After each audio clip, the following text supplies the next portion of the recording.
Very good morning, A peaceful morning ಅನಿಸುತ್ತೆ.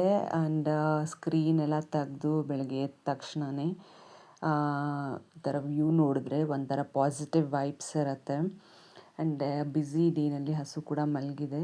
So constructions ಎಲ್ಲ ಅಕ್ಕಪಕ್ಕ ನಡೀತಾ ಇರುತ್ತೆ.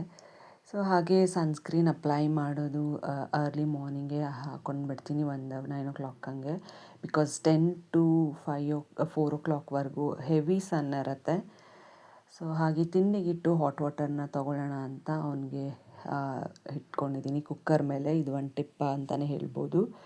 ಸೊ ಅವನ್ನ ರೆಡಿ ಮಾಡ್ತಾಯಿದ್ದೀನಿ. ಸೊ ಬೆಲ್ಟೆಲ್ಲ ಹಾಕಿ ಅವನಿಗೆ ID ಕಾರ್ಡ್ ಹಾಕಿ ಅವನ ಸ್ಕೂಲಿಗೆ ಕಳಿಸ್ಬೇಕು.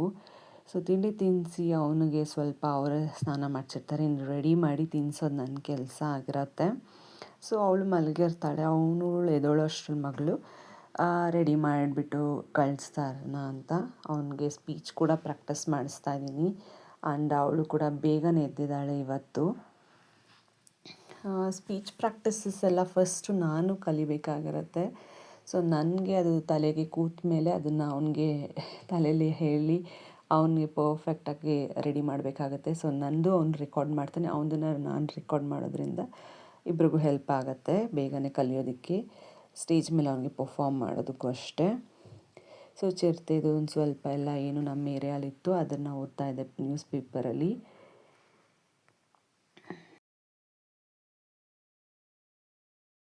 ನಾನು ಮ್ಯೂಸಿಕ್ ಕ್ಲಾಸ್ಗೆ ಹೋಗುವಾಗಲೂ ಅಷ್ಟೇ. ಸೊ ಅದನ್ನು ವೀಣೆ ನುಡಿಸ್ಬೇಕಾದಾಗ ನಮಗೆ ಸಂಗೀತ ತಲೆಯಲ್ಲಿ ಇದ್ದರೆ ಅದನ್ನು ಕೈಯಲ್ಲಿ ನಮಗೆ ಓಡುತ್ತೆ, ಇಲ್ಲಾಂದರೆ ತಲೆಯಲ್ಲಿ ಬಂದಿಲ್ಲ ಅಂದರೆ ನಮ್ಗೆ ಅದು ಕೈ ಕೂಡ ಓಡಲ್ಲ. ಸೊ ನಾನು ಅದೇ ಫಾರ್ಮುಲಾನ ಇಲ್ಲಿ ಅಪ್ಲೈ ಮಾಡ್ಕೊಳ್ತೀನಿ. ಸೊ ನಾನು ಫಸ್ಟ್ ಕಲ್ತ್ಕೊಂಡು ಅವ್ನಿಗೆ ಹೇಳ್ಕೊಟ್ರೆ ಅವ್ನು ಕಲಿತಾನೆ. ನನಗೆ ಬರ್ದಿರ ನಾನು ಬುಕ್ ನೋಡ್ಕೊಂಡು ಅವ್ನಿಗೆ ಹೇಳ್ಕೊಟ್ರೆ ಅದು ಅವ್ನು ನಿಜವಾಗ್ಲೂ ಕಲಿಯೋದಕ್ಕಾಗೋದಿಲ್ಲ.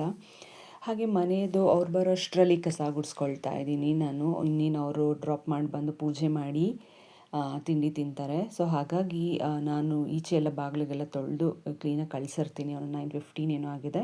ಸೊ ಅವಳಿಗೆ ತಿನ್ಸೋಕ್ಕೆ ಮುಂಚೆ ಮನೆ ಕಸ ಎಲ್ಲ ಗುಡಿಸಿ ಈಚೆ ಎಲ್ಲ ಕ್ಲೀನಾಗಿ ಒರೆಸಿ ರಂಗೋಲಿ ಹಾಕಿ ಕೊಡ್ತೀನಿ. ಸೊ ಅವ್ರು ಬಂದು ಪೂಜೆ ಮಾಡ್ತಾರೆ. ಸೊ ಅರೌಂಡ್ 10 o'clock ಹಾಗೆ ನಾನು ಅವಳಿಗೆ ತಿನ್ನಿಸಿ ರೆಡಿ ಮಾಡ್ಕೊಳ್ತೀನಿ. ಈ ಗ್ಯಾಪಲ್ಲಿ ಅವಳು ಲೇಟಾಗಿದ್ದೊಳೋ ಅಷ್ಟರಲ್ಲಿ ನಾನು ಬ್ರೇಕ್ಫಾಸ್ಟ್ನ ಮುಗಿಸ್ಕೊಂಡಿರ್ಬೇಕಾಗಿರತ್ತೆ. ಸೊ ಅವ್ರದ್ದು ಆಯಿತು. ಈಗೆಲ್ಲ ಬಂದು ಮೇಲ್ಗಡೆ ಅವಳು ತಿನ್ನಿಸ್ತಾ ಪ್ಲ್ಯಾನ್ಸ್ಗೂ ಹಾಗೆ ನೀರು ಹಾಕ್ತಾಯಿದ್ದೀನಿ. ಆ್ಯಂಡ್ ಅವಳು ಕಂಟಿನ್ಯೂಸ್ ಆಗಿ ತಿನ್ನಲ್ಲ, ಮಕ್ಳು ಗೊತ್ತಲ್ಲ, ಗ್ಯಾಪ್ ಕೊಟ್ಟು ತಿಂತಾರೆ. ಸೊ ಆ ಗ್ಯಾಪಲ್ಲಿ ನಾನು ಕೆಲಸಗಳನ್ನ ಮಾಡ್ಕೊಂಡು ಬಿಡ್ತೀನಿ. ಟೆರೆಸಿಗೆ ಬಂದಾಗ ಬಟ್ಟೆ ಎತ್ಕೊಂಡು ಹೋಗೋದಾಗಲಿ ಮಡ್ಚಿಟ್ಕೊಳ್ಳೋದಾಗಲಿ ಎಲ್ಲ ಮಾಡ್ಕೊಳ್ತೀನಿ. ಆ್ಯಂಡ್ ಅದೇ ಕೆಲಸಕ್ಕೆ ಅಂತಲೇ ತಿರ್ಗಾ ಬರೋದಿಲ್ಲ. ಅವಳಿಗೆ ಈ ತಿನ್ನಿಸ್ಕೊಂಡು ಹಾಗೆ ಡ್ರೆಸ್ಸಸ್ ಎಲ್ಲ ಏನು ಮಡ್ಚಿಟ್ಕೊಳ್ಬೇಕಾಗಿದೆ, ಇನ್ನೇನು ಹಬ್ಬ ಬರ್ತಿದೆ. ಸೊ ಆಲ್ಮೋಸ್ಟ್ 10:45 ಆಗ್ತಾಯಿದೆ.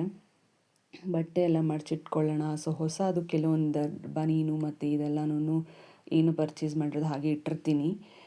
ಕೆಲವೊಂದೆಲ್ಲ ತೆಗೆದಿಟ್ಕೊಳ್ತಾ ಇದ್ದೀನಿ ಮಡಚಿ. ಹಾಗೆ ವಾರ್ಡ್ರೋಬ್ ಎಲ್ಲನೂ ಒಂದು ಸಲ ಕ್ಲೀನಾಗಿ ಇಟ್ಕೊಳ್ಳೋಣ ಅಂತ. ಇನ್ನೇನು ಹಬ್ಬಕ್ಕೆ ಕಿಚನ್ಸ್ ಎಲ್ಲ ಕ್ಲೀನ್ ಮಾಡ್ಕೊಳ್ತಾ ಇರ್ತೀವಿ ತಿಂಗ್ಳಿಗೆ ಒಂದು ಸಲ, ಇಲ್ಲಾಂದರೆ 2 ತಿಂಗ್ಳಿಗೆ ಒಂದು ಸಲ. ಇನ್ನೇನು ಸಂಕ್ರಾಂತಿಗೆ ಮಾಡಿದ್ದೆ. ಸೊ ಇನ್ನೇನು ಶಿವರಾತ್ರಿಗೆ ಮಾಡಬೇಕಾಗತ್ತೆ ನೆಕ್ಸ್ಟ್ ವೀಕಲ್ಲಿ. ಹಾಗೆ ಈ ಸ್ಯಾರೀಸು ಅದಕ್ಕೆ ಮುಂಚೆ ವಾರ್ಡ್ರೋಬ್ಸ್ ಎಲ್ಲ ಸ್ವಲ್ಪ ಕ್ಲೀನ್ ಮಾಡ್ಕೊಳ್ಳೋಣ ಅಂತ ಒಂದು 2 days 3 days ಆಗೋಯ್ತು ಅನಿಸುತ್ತೆ.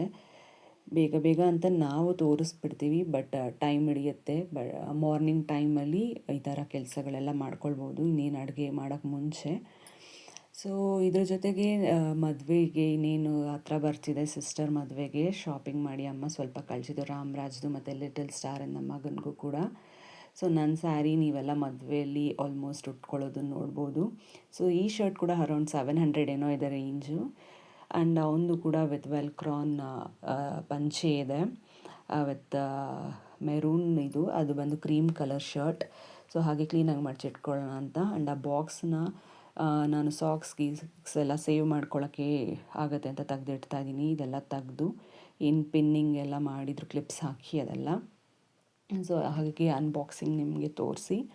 ಇದು ಕೂಡ ಒಂದು 800 ಏನೋ ಇದೆ ಶರ್ಟ್, ಲಿಟಲ್ ಸ್ಟಾರ್ಸಿಂದ, ಸೇಮ್ ರಾಮ್ರಾಜ್ ಅವ್ರದ್ದು. ಮತ್ತು ಬನಾನಾ ಕ್ಲಬ್ಬಿಂದ ತೋರಿಸಿದ್ದೆ ಲಾಸ್ಟ್ ವೀಡಿಯೋದಲ್ಲಿ, ಚೆಕ್ ಮಾಡಿ. ಇಂಟ್ರೆಸ್ಟ್ ಇದ್ದವರು ಆಲ್ಸೋ ಶೇರ್ ಆ್ಯಂಡ್ ಸಬ್ಸ್ಕ್ರೈಬ್ ಮಾಡಿ. ತುಂಬ ಜನ ನೋಡ್ತೀರಾ, ಸಬ್ಸ್ಕ್ರೈಬ್ ಕೂಡ ಮಾಡಿರೋದೆಲ್ಲ.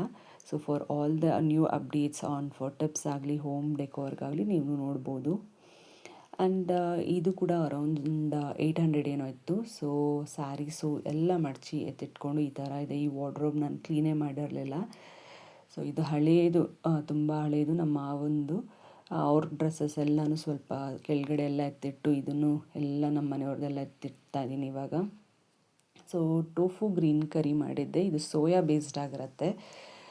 ಗ್ರೀನ್ ಮಸಾಲ ಕರಿ, ಶುಂಠಿ ಬೆಳ್ಳುಳ್ಳಿ ಮತ್ತು ಕೊಕೊನೆಟ್ 1 ಕಪ್, ಕೋರಿಯಾಂಡರ್ ಲೀವ್ಸ್ ಹಾಕ್ಕೊಂಡು 2-3 ಮೆಣಸಿನ್ಕಾಯಿ, ಖಾರ ಜಾಸ್ತಿ ಬೇಡ ಅಂದವ್ರಿಗೆ. ಸೊ ಪುದೀನ ಪೌಡರ್ ನಾವೇ ಮಾಡ್ಕೊಳ್ತೀವಿ, ಬಿಸಿಲಿಗೆ ಒಣಗಿಸಿ, ಬಿಸಿಲಿರೋದ್ರಿಂದ ಸೇಮ್ ಕಸೂರಿ ಮೇಥಿ ಥರ ಮಾಡ್ಕೊಳ್ಬೋದು. ಆ್ಯಂಡ್ ಫಾರ್ ಪೇಸ್ಟ್, ಏನು ಕ್ಯಾಶ್ಯೂ ಪೇಸ್ಟ್ ಮತ್ತು ಕ್ರೀಮಿ ಟೆಕ್ಸ್ಚರ್ಗೋಸ್ಕರ ನಾನು ಇದನ್ನು ಮಾಡ್ಕೊಳ್ತಾ ಇದ್ದೀನಿ. ಸೊ ಟೋಫುನ ಕ್ಲೀನಾಗಿ ತೊಳೆದು ಒಣಗಿಸಿ ಬಟ್ಟೇಲಿ, ಸೊ ಈ ಕಡೆ ತೊಳೆದಿರೋ ಅಂತಹ ಟೊಮ್ಯಾಟೊ ಮತ್ತು ಪಾಪಿ ಸೀಡ್ಸು ಮತ್ತು ಏನು ಕ್ಯಾಶ್ಯೂನ ಗ್ರೈಂಡ್ ಮಾಡ್ಕೊಳ್ತಾ ಇದ್ದೀನಿ. ಸೊ ಟೋಫು ಬಂದು ವೀಗನ್ ಫುಡ್, ವೆಯ್ಟ್ ಲಾಸ್ಗೂ ತುಂಬ ಹೆಲ್ಪ್ ಮಾಡುತ್ತೆ. ಇದು ಸೋಯಾದಾಗಿರುತ್ತೆ, not like paneer, milk based ಆಗಿರಲ್ಲ. ಮಕ್ಕಳಿಗೆ ಎಷ್ಟೋ ಸಲ ಮಿಲ್ಕ್ ಬೇಸ್ಡ್ ಆಗಲ್ಲ, ಹೊಟ್ಟೆಗೆ ಏನಾದರೂ ಅಲರ್ಜಿ ಆಯಿತು ಅಂದರೆ ಸೋಯಾ ಬೇಸ್ಡ್ ಮಿಲ್ಕನ್ನು ಸಜೆಸ್ಟ್ ಮಾಡ್ತಾರೆ ಡಾಕ್ಟರ್. ನನಗೆ ಹಾಗೆ ಅದೇ ಸಜೆಸ್ಟ್ ಮಾಡಿದರು ಒಂದು ಸಲ ಹೊಟ್ಟೆ ಹಾಳಾದಾಗ. ಸೊ ಈ ವೆಯ್ಟ್ ಲಾಸ್ಗೂ ಆಗುತ್ತೆ ಮತ್ತು ಹೈ ಪ್ರೋಟೀನ್ ಇರುತ್ತೆ ಟೋಫುಲಿ. ಆ್ಯಂಡ್ ಟೇಸ್ಟ್ ನಿಮ್ಗೆ ಅಷ್ಟೊಂದು ಇರಲ್ಲ, ಬಟ್ ಆದರೂ ತುಂಬ ಹೆಲ್ತಿ ಇರುತ್ತೆ. ಸೊ 2 ಸೈಡ್ಸ್ ರೋಸ್ಟ್ ಮಾಡಿ ತೆಗೆದಿಟ್ಕೊಳ್ತಾ ಇದ್ದೀನಿ. ಹಾಗೆ ಅದೇ ಪ್ಯಾನ್ಗೆ ಆಯಿಲ್ಗೆ ಬಟರ್ ಒಂದು ಸ್ವಲ್ಪ ಹಾಕ್ಕೊಂಡು ಎಲ್ಲ ಸ್ಪೈಸಸ್ನೂ ಆ್ಯಡ್ ಮಾಡ್ಕೊಳ್ತಾ ಇದ್ದೀನಿ. ಆ್ಯಂಡ್ ವೆರಿ ನ್ಯೂಟ್ರಿಷಿಯಸ್ ಆಗಿರುತ್ತೆ, ಗುಡ್ ಫಾರ್ ಹೆಲ್ತ್. ಯಾವುದೇ ನಿಮಗೆ ವೆಯ್ಟ್ ಗೇನ್ ಆಗೋದೆಲ್ಲ ಇದರಿಂದ. It is only for the ಹಿಮೋಗ್ಲೋಬಿನ್ಗೆ ಹೆಲ್ಪ್ ಮಾಡುತ್ತೆ, ಬ್ಲಡ್ ಸರ್ಕ್ಯುಲೇಷನ್ಸ್ಗಾಗಿರ್ಬೋದು. ಆ್ಯಂಡ್ ನಿಮಗೆ ಮಿನರಲ್ಸ್, ವಿಟಮಿನ್ಸ್, ನ್ಯೂಟ್ರಿಷಿಯಸ್ ಆಗಿರುತ್ತೆ. ಕ್ಯಾಪ್ಸಿಕಮ್ ಆ್ಯಡ್ ಮಾಡ್ತಾಯಿದ್ದೀನಿ ಫ್ಲೇವರ್ಗೋಸ್ಕರ. ಆ್ಯಂಡ್ ಬಟಾಣಿ ಇದ್ದರೆ ಅದು ಕೂಡ ನೀವು ಹಾಕ್ಕೊಳ್ಬೋದು, ಹೇಗೂ ಬಟಾಣಿ ಸೀಸನ್ ಅಲ್ವಾ. ಸೊ ಆ್ಯಂಡ್ ರುಬ್ಬಿರೋಂಥ ಮಸಾಲಾನ ಹಾಕ್ಕೊಳ್ತಾ ಇದ್ದೀನಿ, coriander paste masala. So green ಮಸಾಲಾಗೆ ಅದೇ ಹಾಕ್ಕೊಳ್ಬೋದು, ಟೊಮ್ಯಾಟೊ 2 to 3 ಹಾಕ್ಕೊಳ್ಬೋದು. ಏನಿದು ಮಸಾಲ ಗೆ ಇದು ಹಾಕಿದ್ದೆ, ಕ್ಯಾಶ್ಯೂ ಮತ್ತು ಗಸಗಸೆ, ಅದನ್ನು ಕೂಡ ಹಾಕ್ಕೊಂಡು ಮಿಕ್ಸ್ ಮಾಡಿದ್ದೆ 3 ಟೊಮ್ಯಾಟೊನ. ಅದನ್ನು ಹಾಕ್ಕೊಂಡು ಟೋಫು ಹಾಕ್ಕೊಂಡು ವಾಟರ್ ಹಾಕಿ ಒಂದು ಸ್ವಲ್ಪ ಹೊತ್ತು 5 to 10 minutes ಬೇಯಿಸ್ಕೊಂಡು ಕಸೂರಿ ಮೆಥಿ ಎಲ್ಲ ಮಸಾಲಾಸ್ ಆ್ಯಡ್ ಮಾಡಿಕೊಂಡ್ರೆ, ಕಸೂರಿ ಮೆಥಿ ಆಗಲಿ, ಗರಂ ಮಸಾಲ, ಖಾರಕ್ಕೆ ಕಾಶ್ಮೀರಿ ರೆಡ್ ಚಿಲ್ಲಿ ಪೌಡರ್ ಮತ್ತು ಕೋರಿಯಾಂಡರ್ ಪೌಡರ್ನ ಹಾಕ್ಕೊಳ್ಬೋದು. ಸೊ 5 to 10 minutes ಬೇಯಿಸ್ಕೊಂಡ್ರೆ ಟೋಫು ಗ್ರೀನ್ ಮಸಾಲ ರೆಡಿ ಆಗಿರುತ್ತೆ. ಆಯಿಲ್ ಸಪ್ರೇಟ್ ಆಗಿರೋದು ನಿಮಗೆ ಕಾಣಿಸುತ್ತೆ. ಚಪಾತಿಗೆ, ದೋಸೆಗೆ, ರೈಸ್ಗೂ ಕೂಡ ತುಂಬಾ ಟೇಸ್ಟಿ ಆಗಿರುತ್ತೆ. Try it once, very healthy. Thank you for watching.